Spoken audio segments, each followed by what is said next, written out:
இஞ்சி பூண்டு பேஸ்ட் எப்படி வாசம் மாறாம, டேஸ்ட் மாறாம ரொம்ப நாள் ஃப்ரிட்ஜில ஸ்டோர் பண்ணி வைக்கலான்னு பார்க்கலாம் வாங்க.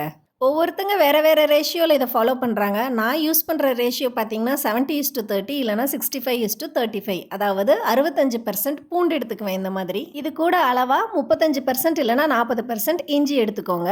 50-50 ரேஷியோ எடுத்தோம் அப்படின்னா நமக்கு இஞ்சியோட காட்டம் தான் அதிகமா தெரியும். அவ்வளவா நல்லா இருக்காது. இந்த ரேஷியோ கரெக்ட்டா இருக்கும். நீங்க வேணா பூண்ட தோலோட கூட யூஸ் பண்ணிக்கலாம் நல்லா கழுவிட்டு.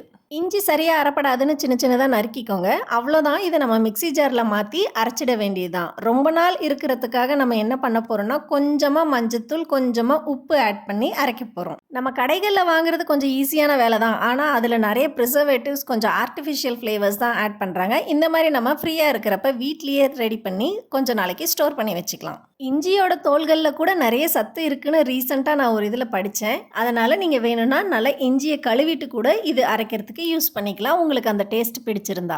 தண்ணி எதுவும் சேர்த்தாம இந்த மாதிரியே அரைச்சிட்டு வந்துருங்க. இப்ப தேவைப்பட்டதுனா மட்டும் கொஞ்சமா தண்ணி ஊத்துங்க. ஃபர்ஸ்ட்டே தண்ணி ஊத்தி நம்ம அரைக்க வேண்டாம். பாருங்க இந்த அளவுக்கு இருக்கு. இந்த இஞ்சி பூண்டு பேஸ்ட் எனக்கு இன்னைக்கே செலவாயிடும். ஏன்னா வீட்டுக்கு நெறைய கெஸ்ட் வராங்க. நீங்க ஒரு 10 நாள், 15 நாள் ஸ்டோர் பண்ணணும்னு நினைச்சீங்கன்னா, கொஞ்சமா உப்பு, கொஞ்சமா மஞ்சத்தூள் இப்பவே ஆட் பண்ணிக்கோங்க.